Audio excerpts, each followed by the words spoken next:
a cliff just knowing that you will not crash.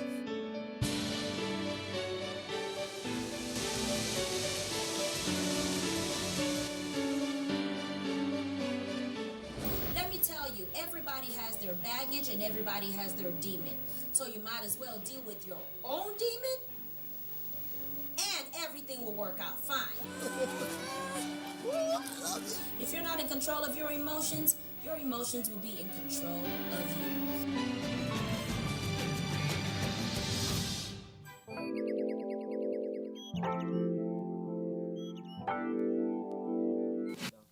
Minimalism, I will say, is simply the financial cutting of your coat according to your clothes, or you may say size. Well, minimalism is a lifestyle, okay, of being conservative, of spending wisely, of not being materialistic. A life of, do I say, contentment, living within your means, like living to your need, what you need at the need, trying to avoid unnecessary, extravagant life. I practice minimalism by spending wisely. Yeah, I do. I do practice minimalism. Well, I try to get what I need. I don't just get things because I have enough money to do so or because every other person is doing it. Since everybody really wants to consume and look flashy, no one but a few actually think about the future. Okay, some people feel, okay, it's a good thing. They see the need to be simple. They see the need to be wise in their spending, while others see it as a limitation, limiting them from living life to the fullest. So when you are future conscious, you are careful how you spend your money. You have savings at heart. You have investment at heart. When you have this consciousness, knowledge will teach you to actually minimize the way you spend. Now, if I'm a person that is extravagant, I don't spend wisely. I want everything done as the money comes in. Some people will say, as it hot. I see people do things they didn't budget for, buy things they don't really need. They see them, they are wants, they don't need them, but they just go ahead to do them. They do most things to impress. People that are very simple in their spending, people that are not extravagant, people that spend wisely are seen as just being stingy. Simple people to me, because I tend to understand what it means to live within who you are, but I don't like it when you're stingy. People who live a life of minimalism, I see them as being knowledgeable and future conscious. They are people who have come to understand that if they will secure the future for themselves and their children, they have to practice this subject matter.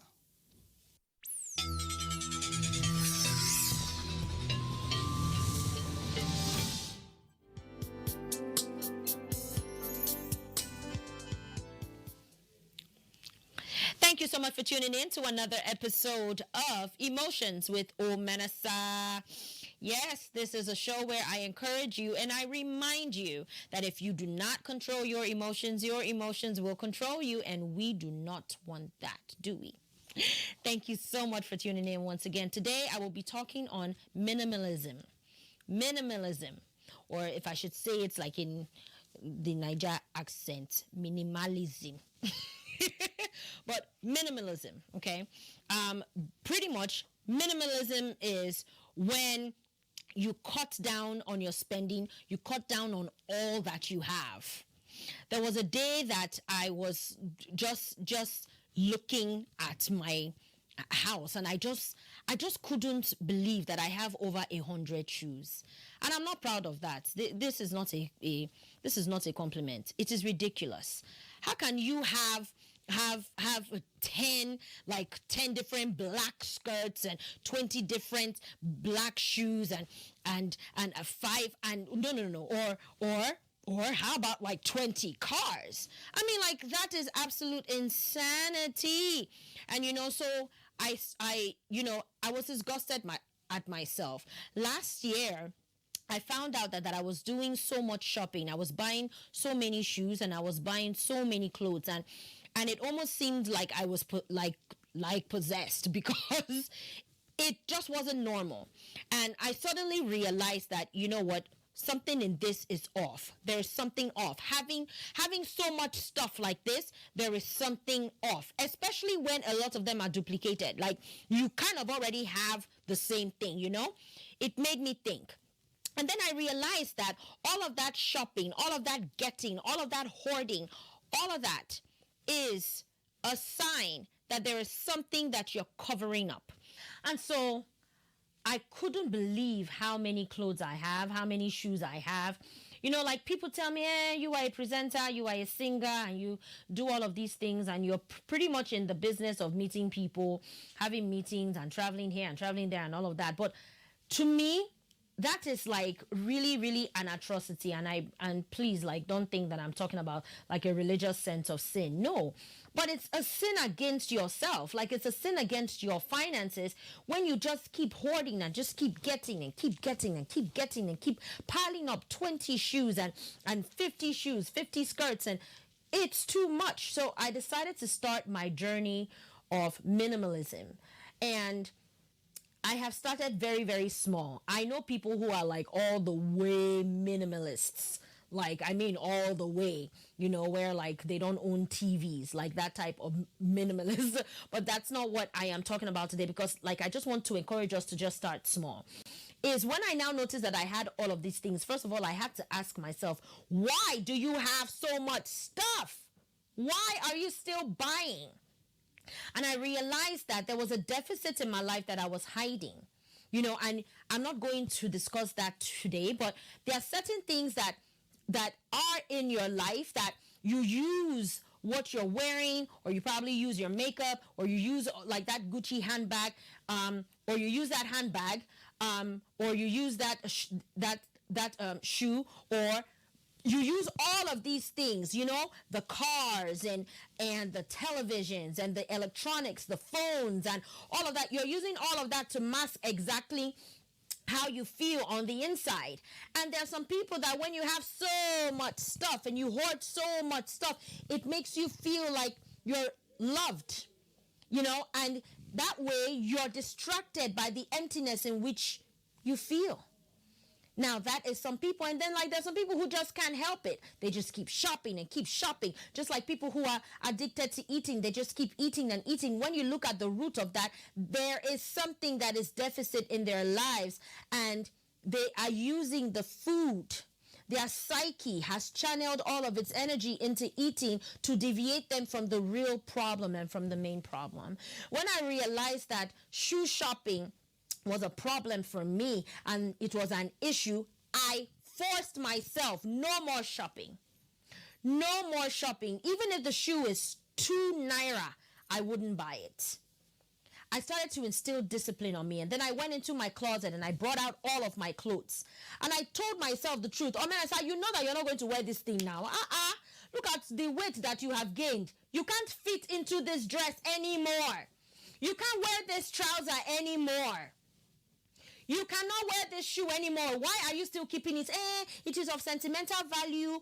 It was the first dress that I wore when I turned 18. It was the dress that I wore at the funeral. It was this. No. You are accumulating stuff. Listen, when my mother was dying, she told me exactly what to do with all of her clothes, right? And you know what? When we buried her and everything, and I looked at all of the stuff that she had, I could not believe it. Because if her clothes and if all of her possessions could save her, she would still be alive. You are not going to paradise with any of these things. Look, I work in a medical facility, okay? To me, it is so funny how we have so many rooms for patients, but do you know that there's only one room for a mortuary? Why? Because it is of no importance. It is insignificant. One tiny small room, and they call it the holding room, where they hold the body just for a few hours, and then you're back in the dust, you're in the ground. You're not going with all of this stuff, all of these TVs and all of these phones and all of that. You're not going with all of them. I'm not going with these earrings. I am certainly not going with this dress. You are going naked. Naked. Death. Naked. And so I started to practice minimalism. I started giving out my clothes. I didn't even bother to sell them. I was just giving them out. I just gave them out. I do not buy jewelry anymore. Some of you know that I own a jewelry line. I only buy jewelry, and I buy ugly jewelry. They're not ugly to my customers, but they're ugly to me. I don't buy things that are beautiful to me that I know that I'm going to sell, because that way I will be tempted. You have to start working on yourself. Minimalism is the topic, ladies and gentlemen, is you do not have to own all of this stuff. Give out your things. Give them away. And then another thing is stop adding. You can replace. You can replace your TV. You can replace a car. We're not buying extra things, having a huge house, a huge mansion, and it's only you and your wife that live in it. Your children are going to leave. They will leave. Why do you have 10 cars? For what?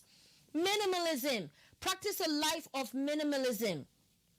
Going paperless. Like for me, I have gone paperless. Whenever I buy something, I tell them not to give me a receipt. If it is the type of company where they could email the receipt to me, then I ask for that. If they insist on giving me a receipt, I just write down the name of the store, or I take a picture of that receipt and I toss it. I don't take flyers anymore. I try so hard not to take paper. I have gone paperless. I don't accumulate paper. Even in my phone, I don't accumulate a whole bunch of stuff, a whole bunch of files that I know that I'm not going to use. That is a life of minimalism. Is being as bare as you possibly can. Going paperless and buying the things that you need, not the things that you want. Do you really need an extra black shoe? Do you really need that extra gilly? Do you really need that extra outfit? Do you need that? Now, I also found out that what can aid me in this quest is because I am a TV host and I do a whole lot of singing and all of that. I could also rent dresses. I could also rent shoes. I don't have to own all of this stuff in my closet and then probably having to buy a bigger closet or having to own a bigger house so that I can accumulate all of that stuff, which of course is going to be given out anyway when I die. All of that stuff that we are accumulating, they will be given out. When you die, they will be given out, or they will be sold, or they will be grounded, or somebody else is going to own them. You can't fit into that thing anymore. Let it go. Let it go. You can't drive 7 cars. It's not possible. And why do you have all of this paper going on? For me, I just watch all my TV on my phone. Everything is on my phone. There is a TV in the house and everything, but I do everything on my phone. I watch TV on my phone. Anyway, I'm going to be back with some more tips. Thanks for listening.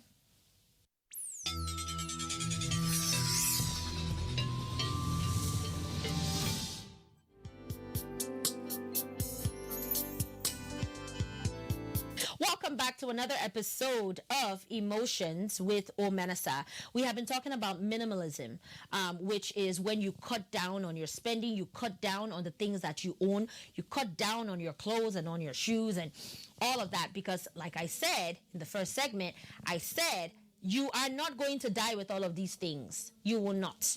You are probably, if your family loves you enough to even put clothes on you, then they'll put clothes on you when you're being buried. Some people are buried naked.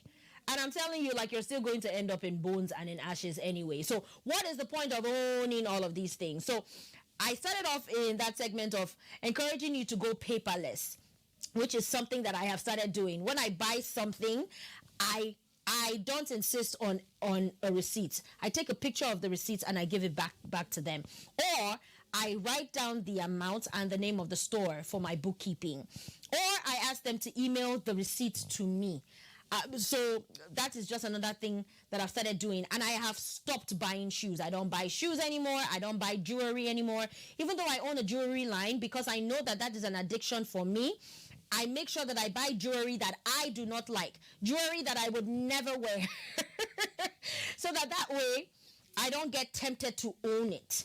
And then also buying things that you need and not things that you want, and replacing instead of adding. So if you're going to buy another car, you buy that other car and you trade the other car in, or you trade the other 2 cars in. But adding another car to your 15th car and now you have 16 cars, why? It's not necessary. Now on this segment, I also want to give you some more tips. So I would suggest, that you start off with your garage.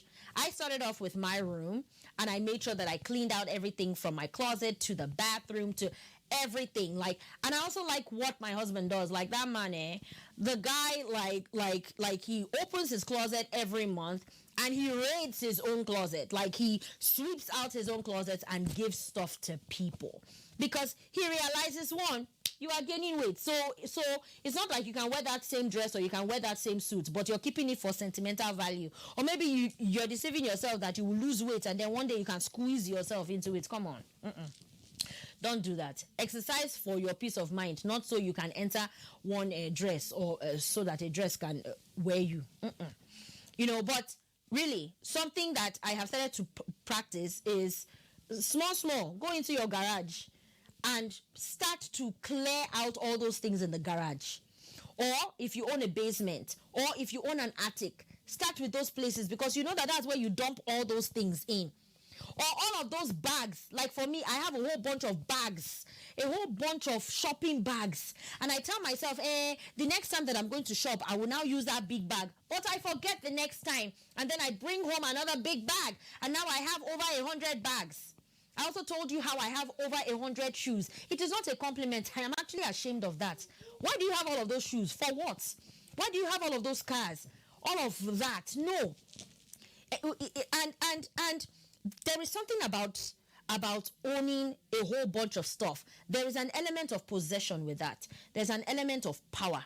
There is something that you feel on the inside of you, like you feel like you are in control. Maybe you grew up with having really little to nothing, so now you've told yourself that you're going to gather all of these things. But I'm telling you, the best thing that you can gather is your peace of mind. I would also say that invest more in traveling the world. All of that money that you're using to be buying shoes and whatever, nowadays, apart from when I'm being invited to sing and to speak and everything like that, I just wake up and I travel. I am going to Germany. I am going to Paris. I am going to Canada. I just wake up and travel. I come to Nigeria. I go to London. Just wake up and travel. All of that money that you're using on all of that frivolity, you can use it to expand your mind and explore the world, because this world is very, very big. When you travel, it opens your mind up to possibilities and you get to see the vastness of this world. So you can add that to your list of buying. You can buy a plane ticket rather than buying another shoe. You can buy a plane ticket rather than buying another shoe. Buy a vacation package rather than buying another dress, rather than buying another trouser, and hoarding and keeping all of this stuff. Give your stuff away. Give your stuff away. And then something that has been helping me is that I started a gratitude journal. Every day I write down in this journal everything that I acquired in that day. And I am beginning to notice that there is so much that I'm gaining in a day, more than all of these shoes and these clothes and this makeup and these earrings and these phones and all of that. I am gaining knowledge. I am meeting people on a daily basis. I am gaining opportunities and people are calling me and I'm having conversations. Becoming a minimalist has helped me to be more present. I am more present with people because I'm not holding on to things, but I'm holding on to relationships. I am holding on to friendships. I am holding on to organizations. I am holding on to structure. I am holding on to my marriage. I am holding on to the things that matter, because everything else is frivolous and everything else will die. Everything else will perish. But the memories that you build when you travel, the memories that you build in your home, the memories that you build in your life, those are the things that will stick. Beginning to watch TV now on my phone is like, it's so liberating. It's just so liberating to me. Yes, of course, I still have to pay for service and all of that, and monthly service, monthly subscription and all of that, but it is at my beck and call. I can hold the phone and I am watching it. I don't have to have this whole big screen TV. I mean, like, I will tell you something, no, and I know that my husband is watching. I will tell you something. We have not resubscribed, though. We have not. Why? Because money is going into other things. Every time that I remind my husband, are you not going to subscribe? He tells me, I beg, baby, we need money for other things. And that has made me realize that, whoa, okay. So the TV is not even that important as we thought it was. There are many things that you own in your life that are not as important as you thought it was. And all of those things that you're talking about, sentimental value. Okay, but I mean, owning 3-4 blankets because your grandmother owned that blanket, then your husband owned that blanket, then that was the blanket that they used in giving birth to you. So now you have 4 blankets and you're using all of them on the same bed and you're wondering why you're hot. Haba. No. Cut down. Minimalism. Practice that lifestyle. Cut down. Buy the things that you need, not the things that you want. And practice replacing rather than adding. Think about going paperless. Clean up your garage. Clean up your car. Clean up your phone. Clean up your surroundings. Let your space breathe. Have candles in your house and incense in your house, and open the windows. And I mean, like, don't worry about clothes and shoes having to block common fresh air. There is so much stuff in your room that you can't even have fresh air. Come on. When it's time to go to an event or something, now you have 20 million shoes to choose from. Sometimes less is more. You don't have to buy that Asoebi. You do not need an extra outfit. Trust me, it is okay. Yes, I know all of your pictures will look like you're wearing the same outfits. Okay, so I'm not telling you to become so ridiculous to where you own only 3 outfits. No, that's not what I'm saying. But come on, if you don't need it, don't buy it. If you don't need it, don't accumulate it. Give it out. Start a clean page. Start a gratitude journal. The more you are grateful for, the less you would feel the need to acquire. Remember, sometimes all of that getting and all of that wanting is a subconscious form of masking a deficit that is on the inside. Let's not fill ourselves up with possessions and filling ourselves up with power, filling ourselves up with control, because we're not going to die with all of those things. Like I was telling you, when my mother died, I was still looking at all her things, kuro like that. She went on her own. In fact, a few days to the funeral, the funeral home called me because I was so enveloped with everything that I was doing in planning her funeral. I completely forgot to send them an outfit that she would wear. And they called me and they made a joke and they said, oh, I guess we're going to be burying her naked. And I was like, oh my gosh. I completely forgot that she was going to wear an outfit, or that she needed to wear an outfit. Why? Because she had already died. And there were bigger things to do. And the bigger things to do was in honoring her and making the bulletins and the flyers and all of that. All of those things were bigger than an event that had already taken place, because she was already with her maker.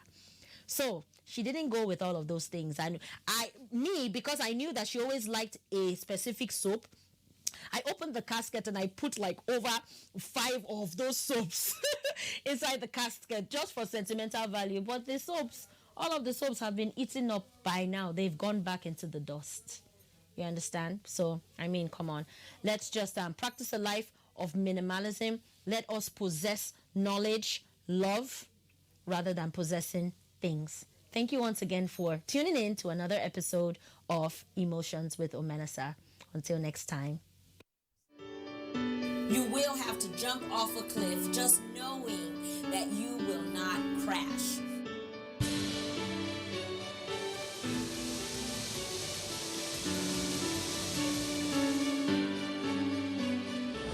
Let me tell you, everybody has their baggage and everybody has their demon. So you might as well deal with your own demon and everything will work out fine. If you're not in control of your emotions will be in control of you.